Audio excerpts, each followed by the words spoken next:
To summarize whatever we have seen, there are 7 patterns and 8 etiological groups. So 7 into 8, 56 etiological and pattern analysis liver diseases we have to know. Let us see the pattern 1, blue portal tract. And for every pattern, I will put a table like this, where you can see ABC Minto, and then in the blue portal tract, it can be predominantly due to lymphoid infiltrate, neutrophilic infiltrate, or eosinophilic infiltrate. When you are seeing lymphoid infiltrate, you have to think of autoimmune hepatitis, primary biliary cholangitis, primary sclerosing cholangitis, autoimmune cholangitis. In the biological, it is hepatitis B, C, D. Medicine, INH and methyl dopa produce lymphocytes in the portal tract. Wilson's disease in the metabolic. In the neoplasm, leukemia, lymphoma will have lymphoid cells or lymphocytes. When neutrophils are predominant, treated AIH may have neutrophilic predominant. In the biological agents, ascending cholangitis from the intestinal sepsis can cause neutrophilic infiltrate in the portal tract. And as we saw yesterday, acute biliary obstruction can produce neutrophils in the portal tract, and hyperalimentation will also produce neutrophils in the portal tract. Eosinophils, you all know medication. Any medication can produce eosinophils.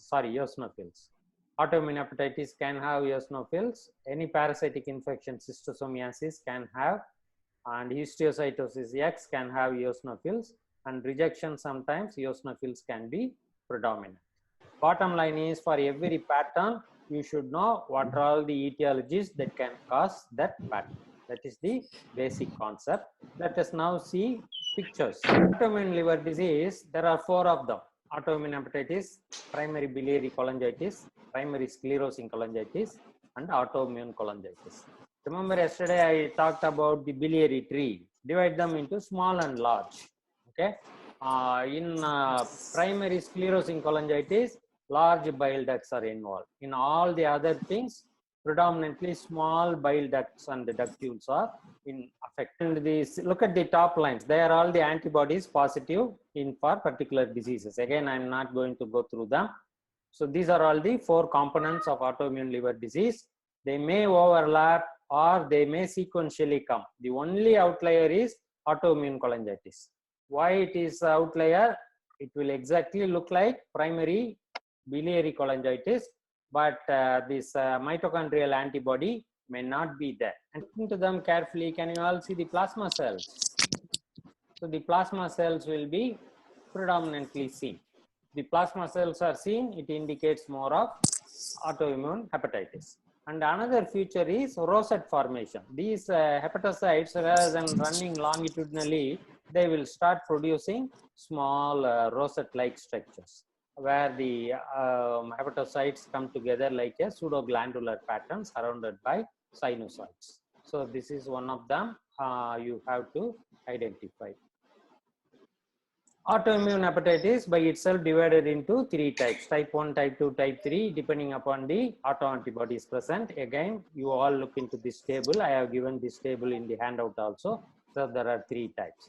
And one more thing you have to remember, whenever you are thinking of autoimmune hepatitis, always talk to the clinicians, find out the serology, because in addition to histopathological features, we have to see what is the antibody serology positivity, and we have to know the immunoglobulin level in that patient, and we have to see the viral serology.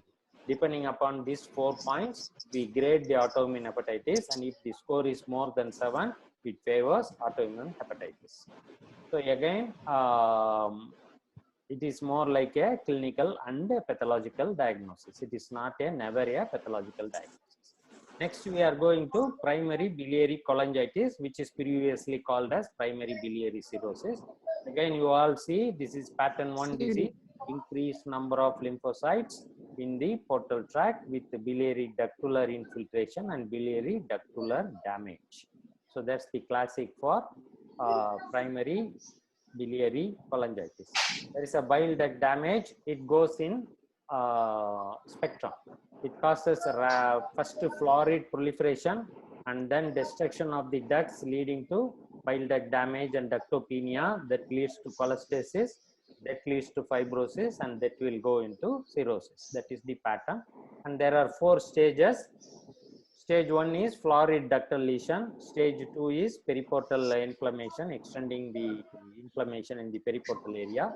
Stage 3 is septal fibrosis, and stage 4 is cirrhosis. And the same staging will come for primary sclerosing cholangitis also, remember. Interface hepatitis may be seen in overlap syndrome. This is a florid disease. Can you all see a granuloma here? So granulomas are seen in primary biliary cholangitis, granulomatous inflammation with the destruction of the bile ducts. And whenever the normal bile duct is damaged, there will be lot of ductular proliferation. That's why there is florid ductal or ductular proliferation. See, these are all ductular proliferation. Normal mature bile duct will be very round, and ductal proliferation in case of portal tracts in cases of primary biliary cholangitis. So these are the 4 stages of primary biliary cholangitis. Okay, florid reaction with the granulomas here, and then there is some fibrosis in the portal tract, and here fibrosis is bridging, connecting portal to portal or portal to central, leading to cirrhosis. So these are the 4 stages of primary biliary cholangitis. Sometimes you can see the interface hepatitis. As I told yesterday, especially in overlap syndrome, the inflammatory cells may come into the hepatic parenchyma. Here you can see the hepatocyte, and you can see the lymphoid cells and all the way around. Whereas here and all, it is confined within the portal triad. Now we are moving to primary sclerosing cholangitis. Primary sclerosing cholangitis is more like a radiological diagnosis. Can you see the beaded string appearance? That's very, very important. There is sclerosis, there is dilatation, there is sclerosis, there is a dilatation, which is radiologically seen very nicely. So it is a diagnosis done by the radiologist. In pathology, the keyword you have to remember is onion skin fibrosis. The medium-sized or larger ducts show onion skin fibrosis. This is the biliary duct, and fibrosis will be seen like a lamellar fashion. Onion skin fibrosis in primary sclerosing cholangitis, in addition to the serological finding. So it is a radiological, serological diagnosis confirmed by pathology. Most of the cases, they won't do biopsy in primary sclerosing cholangitis because they will get the diagnosis in the radiology itself. Again, there are 4 stages as in primary biliary cholangitis. This is an Einstein. What happens in, can you all appreciate the sclerosing cholangitis? And then it goes into, sometimes the duct will be totally destroyed and disappear. Okay, so that is known as vanishing bile duct in cases of primary sclerosing cholangitis. The one complication of primary sclerosing cholangitis, the bile ducts can show atypia. See the marked atypia that amounting to biliary ductular dysplasia. Okay, there is stratification of cells, hyperchromatic nuclei, mitosis and apoptosis will be seen like in tubular adenoma. So this is a dysplasia, and from dysplasia you may develop into cholangiocarcinoma. That is one of the complications of primary sclerosing cholangitis. Autoimmune cholangitis. In the autoimmune cholangitis, as I told you, it will be exactly looking like a primary biliary cholangitis. And the only thing is antimitochondrial antibody may not be there. That is the main difference. Please remember this table. Again, I have given it in the handout. Here is the main differences between AIH, primary biliary cholangitis, primary sclerosing cholangitis, and autoimmune cholangitis. As I told you, AIH score of more than 7 is needed for AIH. You have to remember the histology and the diagnostic features to differentiate various autoimmune disorders. Please remember the 4 members, and it is a disease of spectrum. So please remember that. Now we are moving to biological agents that are causing the inflammation. As you see, this is the area where I will be putting the what is the pattern and what is the etiological disease we are doing. For pattern 1, we are done with autoimmune. Now we are going to biological diseases. The minute you see viral hepatitis in the liver, we have to concentrate on hepatitis B and hepatitis C. Hepatitis D is not very essential. And the most characteristic picture is interface hepatitis. You can nicely see here from portal tract, the inflammatory cells are going into the hepatocytes. So this is very important to remember. The and other thing that is specific for hepatitis B is ground glass appearance. I think you all can appreciate the ground glass appearance. This is because of surface antigen accumulation in the hepatocytes. So this is the ground glass appearance. So number 1 is portal inflammation. Number 2 is ground glass appearance. So that is the number 2. And then number 3, when you do special stains, this ground glass appearance. What is this stain? Paul, what do you think? What is this stain here that shows cytoplasmic inclusions? Yes, arsine stain. Okay, so this is arsine stain. Whereas this is IHC for hepatitis B surface antigen, which is positive in the cytoplasm. When you do IHC for core antigen, it will be positive in the nucleus. So H&E wise, portal inflammation, interface hepatitis, ground glass appearance, arsine stain positive, IHC wise, arsine, the cytoplasmic and nuclear viral particles can be demonstrated. But again, hepatitis B is a serological diagnosis that is confirmed by histopathology. We cannot diagnose hepatitis B histopathologically. And remember, I told about Councilman bodies. Okay, so this is lobular activity with the Councilman body here. Can be seen in acute hepatitis, not specific for B. It can be seen in any hepatitis. Coming to hepatitis C, again portal inflammation, interface hepatitis characteristic, but 2 more things in addition to portal inflammation. Lymphoid aggregate. Sometimes you can see here it is lymphoid aggregate in the portal triad, but sometimes you can see even lymphoid follicles. And those lymphoid cells will attacking the biliary epithelium. Biliary ductular damage will happen. And in the lobules, probably next slide will show that you will see fatty change. Okay, so this is the triad for hepatitis C. Portal lymphoid infiltrate with lymphoid follicle formation, biliary ductular damage, and steatosis. This is the triad that favors hepatitis C. Again, I am stressing hepatitis C is a serological diagnosis. Now we are coming to hepatitis D. As you all know, hepatitis D cannot come by itself. Okay, so it can come only by super infection or co-infection with the hepatitis B. And one change in hepatitis D known as morula cells, this is the hepatocyte. Within the hepatocytes, there will be some vacuole formation. And these vacuoles are nothing but lipid deposition. That's why it is called morula cell. This is specific. In cases of MCQ, they may ask you, morula cells are seen in cases of hepatitis D. And you can have IHC for hepatitis D, which will be positive in the nucleus. And another interesting point to remember, hepatitis B is the only DNA virus. All the others are RNA virus. A, C, D, E, they are all RNA virus, whereas hepatitis B is the only DNA virus.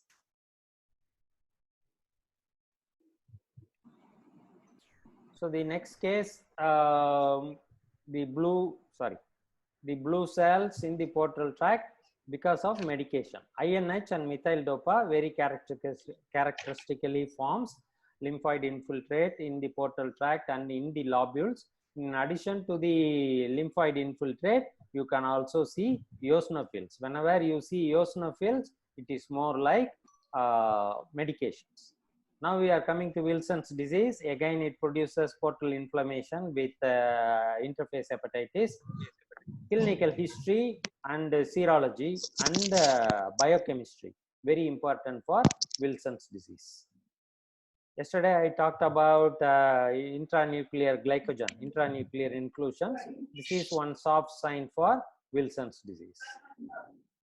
In Wilson's disease, you all know it is a copper metabolism abnormality. You can see either copper associated protein or copper itself.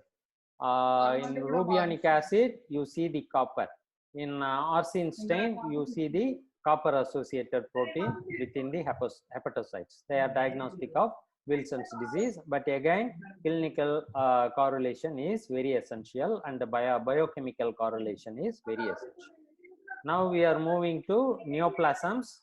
In the neoplasm, leukemia or lymphoma can produce lymphoid aggregates. These are all immature lymphoid cells going into the portal tract, into the sinusoids. A nice atypical lymphoid formation. Morgan, welcome Morgan. Put your mute mode, the mic. I can hear the Telugu. That's fine. So this is the lymphoid infiltrate in the portal tract in cases of leukemia, lymphoma. History, and immunohistochemistry. Very important. Now we are moving to transplant pathology, where the lymphoid infiltrate can happen. I'm trying to cover the whole transplant pathology here, in addition to portal inflammatory things. In transplant pathology, you have to remember, or the concept is, remember 4 things. One is preservation injury. Remember, when they are taking the liver from the donor, they are putting it in the ice. So there will be cold ischemia. And when they are taking from the ice and when they are putting it to the patient, it is another preservation injury that is known as reperfusion injury or warm ischemia. So there is one cold ischemia time and another warm ischemia time. This is the preservation injury. Then comes the rejection. The third thing is diseases due to immunosuppression. And fourth thing is recurrence of original disease. So these are all the 4 things you have to remember. In the rejection, previously we used to call it acute and chronic rejection, but now we are calling it as antibody mediated rejection and cell mediated rejection, because the treatment is different. By saying acute and chronic, you are not helping the patient to go for any specific treatment. Whereas when you say antibody mediated or cell mediated rejection, you target them for a specific treatment. In the disease due to immunosuppression, again it is infection or PTLD, post-transplant lymphoproliferative disorders. Recurrence of original disease, you already know. If the patient underwent, history is important. If it is for hepatitis B and transplant, hepatitis B come back. If it is for non-alcoholic steatohepatitis and transplant, non-alcoholic steatohepatitis can come back. So please remember, preservation injury, rejection, changes due to immunosuppression, and lastly, the recurrence of disease itself. Now let us first see the preservation injury. In cold ischemia and warm ischemia, it causes balloon degeneration, cholestasis, and necrosis of the cells. Sometimes neutrophils may come into the sinusoid. So these are all the 4 changes. And when you see swelling, balloon degeneration, it is predominantly in zone 3. Cholestasis can happen in any area, and it produces necrosis of the cells, and neutrophilic infiltration will be coming. And hemorrhage and necrosis may be seen in zone 1, which is periportal.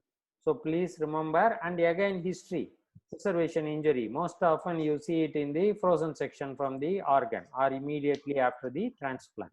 That is very, very important. History is very important. You should not think of preservation injury after 1 week of transplant. It has to be hours after the transplant. Now coming to rejection, let us first see the antibody mediated rejection. Morphologically, you see fibrin thrombi. Okay, you see the fibrin thrombi either in the veins or in the sinusoids. It can be either in the portal vein or central vein and in sinusoids. And there is neutrophilic infiltration in the sinusoids. There will be spotty hepatocyte necrosis, or if it is very severe, it may go for confluent hepatocyte necrosis. So morphologically, fibrin thrombi, neutrophils, spotty or confluent necrosis in the hepatocytes. But these are all the confluent necrosis. See, they are all, these necrosis are touching each other, confluent necrosis here. But the morphology itself is not diagnostic of antibody mediated rejection. The DSA should be positive, C4D should be positive along with the morphological changes. It is very similar to kidney. Serologically, it has to be that immunohistochemically or immunofluorescent wise, C4D should be positive, and the morphological changes. It is again three-pronged approach you have to see in cases of antibody mediated rejection. Coming to acute cellular rejection, please remember AMR and ACR. AMR is antibody mediated rejection, ACR is acute cellular rejection, which is T cell mediated. Triad is very important. Again, this is a blue portal tract. Okay, so lymphoid infiltrate in the portal tract, biliary damage, and endotheliitis. These are all the three things you have to look for ACR. The endotheliitis can be in the portal vein or in the central vein, and depending upon the severity, remember 1/3, 2/3 rule, it can be mild, moderate, or severe. Here you can see extensive portal tract inflammation by the lymphocytes. You can see extensive portal tract infiltration, and these are the bile ducts that have undergone damage. And this is the classic portal vein phlebitis. You can see the lymphocytes attacking the endothelial cells. As I told you, seeing lymphocytes around the blood vessel is not adequate. You have to see the endotheliitis, where the lymphocytes will be attacking the endothelial cells. In this picture, you can also see eosinophils predominating. And this is the endotheliitis in the central vein. In chronic rejection, in addition to this, some certain specific changes will happen in the hepatic artery and in the bile duct. The hepatic artery will look like atherosclerotic hepatic artery, where you see a lot of atheroma-like cells or foamy macrophages. Okay, so please remember them. This is the thing you see it in eclampsia also in cases of decidual vessels. Foamy macrophages in the intima of the hepatic artery. And later stages, this foamy macrophage will be replaced by fibrosis. This is specific for hepatic artery. In the bile duct, it undergoes ductopenia.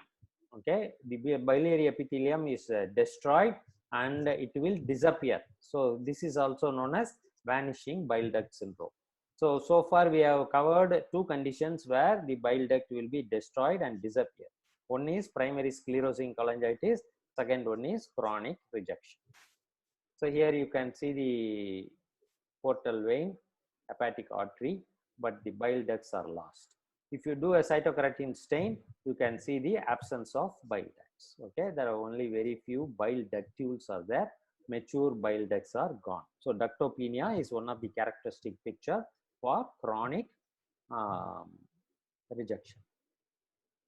PTLD. PTLD is a very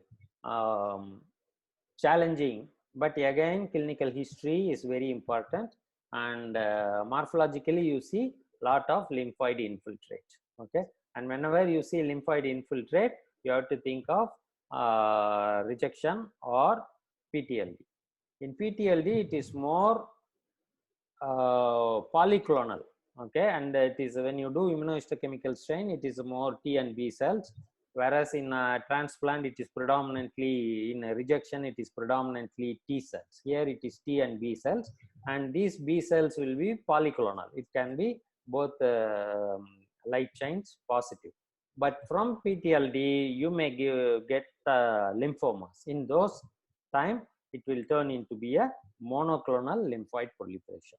So that is very important, and you all know this is EBV driven. So EBV strain will be positive in PTLD. Recurrence of original disease is the last thing you look into the transplant. Here it is inflammation, portal tract and globules, and you can see some cholestasis. So you go and get the history, why they transplanted. Is it for autoimmune hepatitis? Is it for primary biliary cholangitis? And then you try to compare the hepatectomy specimen findings along with the biopsy of the transplanted liver.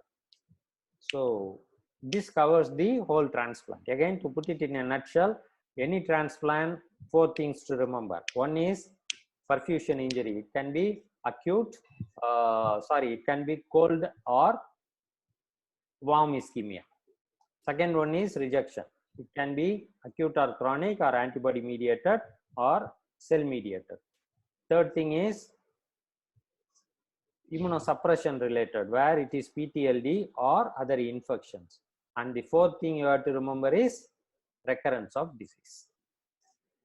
I hope everybody understand that. Is everybody there? Yes, sir. Yes, sir. Good. Anusha, are you able to follow? Yes, sir. Very nice.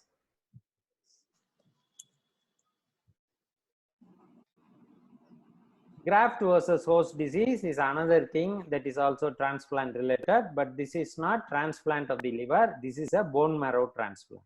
That bone marrow transplant is very, very important, that history. Again, here the bile ducts are damaged because of lymphoid infiltrate.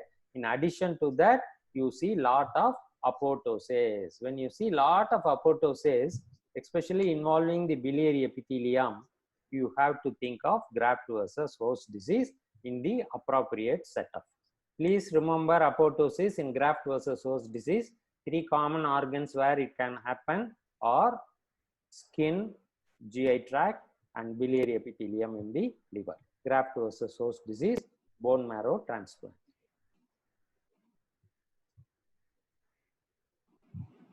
We are done with lymphocytes. Now we are coming to neutrophils. What are all the conditions you see neutrophils? It is seen in these 4 conditions. This is a case of treated autoimmune hepatitis. In addition to plasma cells, the plasma cells may disappear. Neutrophils will start coming in. So history is very important here. This is ascending cholangitis. Yesterday we see how nicely the neutrophils are within the biliary lumen. And here you can see the neutrophils attacking the biliary epithelium. It is similar to cryptitis and cryptabscess, where neutrophils can be seen more in the portal tract, around the bile duct, in attacking the biliary epithelium, and inside the biliary lumina. So this is ascending cholangitis. Acute biliary obstruction also will produce neutrophils. Remember yesterday I told the triad, I mentioned it here also. There will be portal edema. I think all of you, this is the portal triad. I think all of you can appreciate the edema and biliary ductular proliferation. Ductular proliferation and neutrophils in the portal tract. So this is the 3 findings. You have to see it in acute biliary obstruction. It can be either intrahepatic or extrahepatic. Hyperalimentation also can cause, where they give a lot of nutrient proteins through the intravenous route. That also can produce neutrophils in the portal triad, and in addition to that, it produces cholestasis. Okay, so this also leads to liver failure. Usually, hyperalimentation is given for small intestinal diseased patients who are waiting for transplant, and in addition to the small bowel disease, because of hyperalimentation, the patient will also develop liver disease. So they go for double transplant, liver transplant with intestinal transplant. We are moving now to the portal eosinophilic infiltrate. Again, it can happen in autoimmune hepatitis. I'm sure you are all able to see the prominent eosinophils in the portal triad. It can be seen in, if you are lucky, you may be able to see the Schistosoma organism in any parasitic infection. Medications, I don't want to stress more than one time, medication can cause anything in the liver, but whenever you see prominent eosinophils, think of medication also. The fourth condition is histiocytosis X. In addition to eosinophils, you can see the epithelioid cells, which are nothing but macrophages with coffee bean nuclei, and it will be positive for CD1A and Langerhans. And we have seen it previously also in acute rejection. In addition to lymphoid cells, you can see eosinophils also there. What are the other findings in acute rejection or acute cell-mediated rejection? FICA.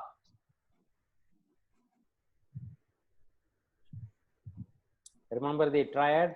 Sir, Hmm. sir, there will be fibrin thrombi, sir. No, acute cellular rejection. Sir, there will be lymphoid infiltrate. Super. There will be endotheliitis Very good. and damage to the biliary epithelium. Yes. Can you all see the biliary epithelium? The lymphocytes is going and attacking that biliary epithelium. Super. Lymphoid infiltrate, biliary ductular damage, and endotheliitis. Great. How many more minutes, Sindel? Sir, now 17 to 15 minutes, sir. 15 minutes, sir. Say, we will start with the pattern 2, bilious portal tract, where the architecture is preserved. The portal tract is diseased, and it is more like ductular reaction rather than inflammatory cells. And before going into that, you have to remember this embryological development to understand the biliary disease. During the development, the portal vein is occupying predominantly the portal triad, and the ducts are formed like a plate. Okay, so this is known as ductal plate, and this is the 8th to 9th gestational week. So it will be like a plate all around the portal triad. What happens in 12th gestational week? There is remodulation of the ductal plates. These ductal plates are growing in, and you see the regular uniform distribution and round lumen. They are growing in. In 20th, they leave only one mature bile duct. All the other things will disappear. The biliary ductular plate as well as the extra biliary ducts will disappear. Usually you see one bile duct. That is normal maturation. In ductal malformation, the ductal plate is preserved, and all the irregular remodeled ductal immature bile ducts are also persist, and this produces more fibrosis in the portal triad, and it also produces portal vein that are too small or too closely spaced branching in the portal vein. So this concept is very, very important to understand the duct related diseases. Let us see how to approach. So you look at the profile. Profile means portal triad, one portal vein, one bile duct, and one hepatic artery. Bile duct and hepatic artery will be of same diameter. If it is normal, then look for how many number of bile ducts are there. When it is normal numbers, it can be hepatitis C, bacterial cholangitis, medications, or large bile duct obstruction. Okay.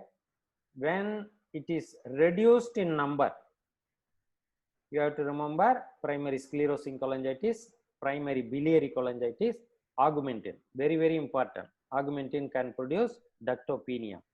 Idiopathic or ischemia can also produce ductopenia. And I already showed you the slide for chronic rejection where the bile ducts are lost and only you see the sclerotic nodules. In graft versus host disease, remember I told bile duct damage with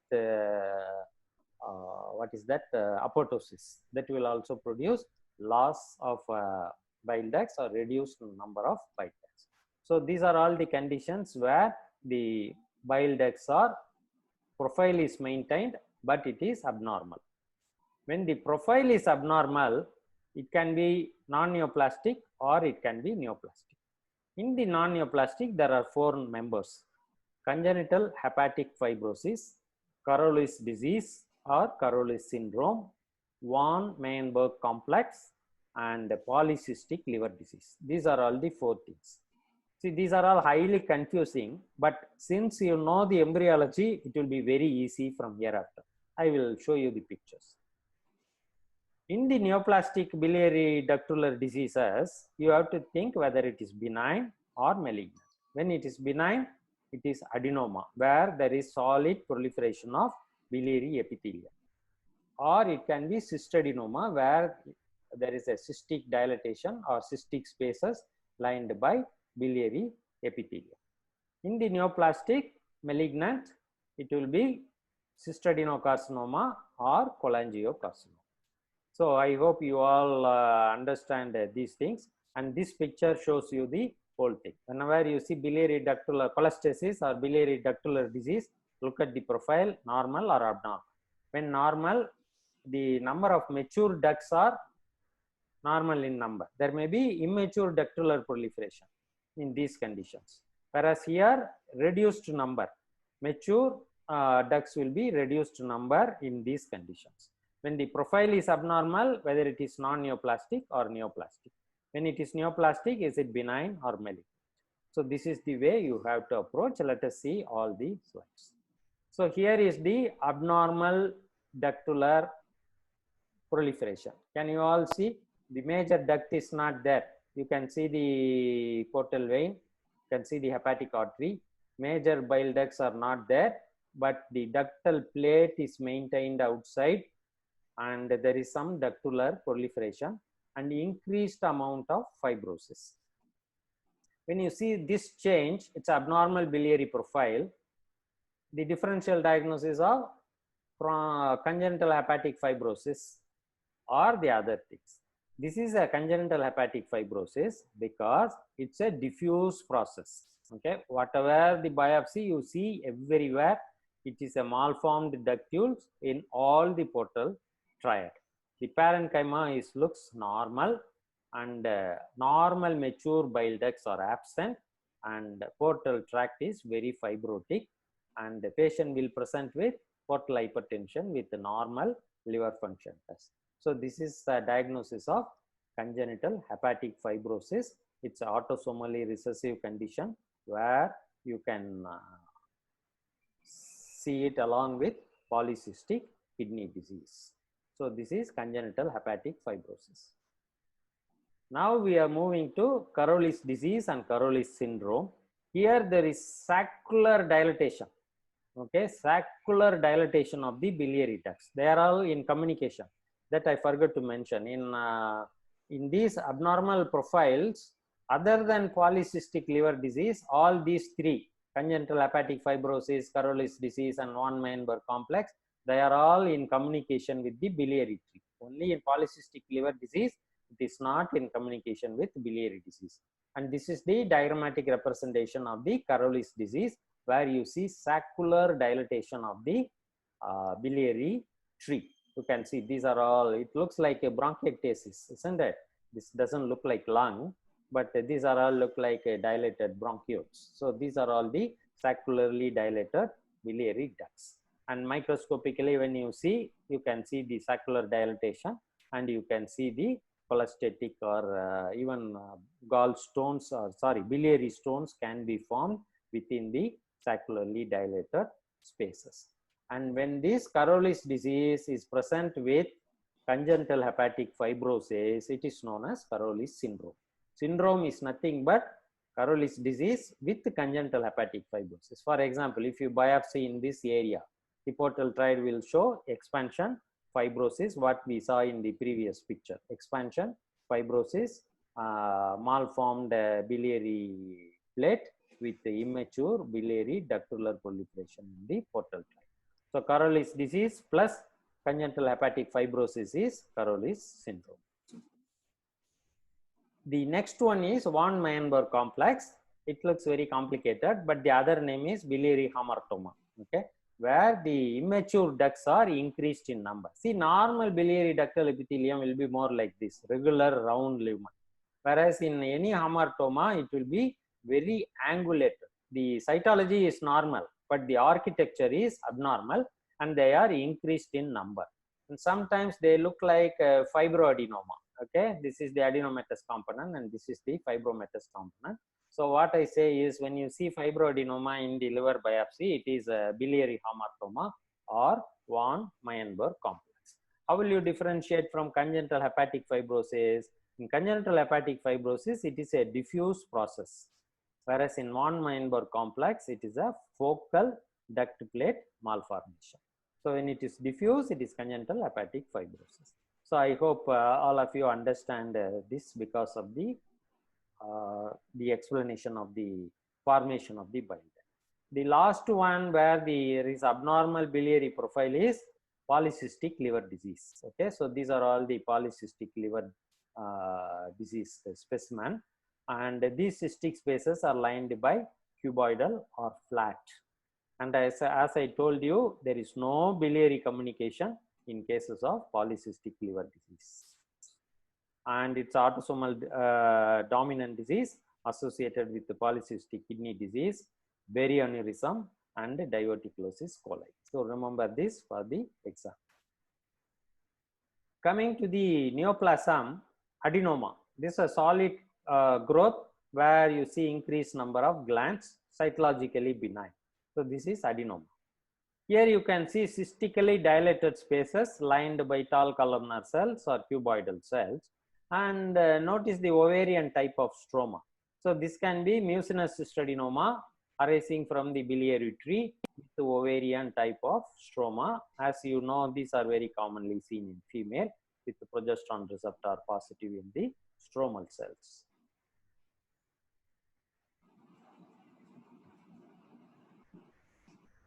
So next one is cholangiocarcinoma, malignant. Okay, in the cholangiocarcinoma, this is the normal hepatocytes, sinusoids. Here you see increased number of the glands, and these glands are infiltrating into the normal parenchyma. The first thing you have to look is for metastasis. Before diagnosing cholangiocarcinoma, always rule out metastatic carcinoma. Radiology and PET scan will give you the answer. No other mass, only mass in the liver, and that is having the biliary epithelium. Unfortunately, there is no specific marker for biliary epithelium. Cytokeratin 7 will be positive, pancytokeratin can be positive, but any cell can be, any epithelium can be positive, these three markers. So it is again a radiological and clinical diagnosis. And the last entity is cystadenocarcinoma. Here you can see the cyst, increased proliferation, but in some other areas there is invasion into the adjacent parenchyma. So this is the cystadenocarcinoma.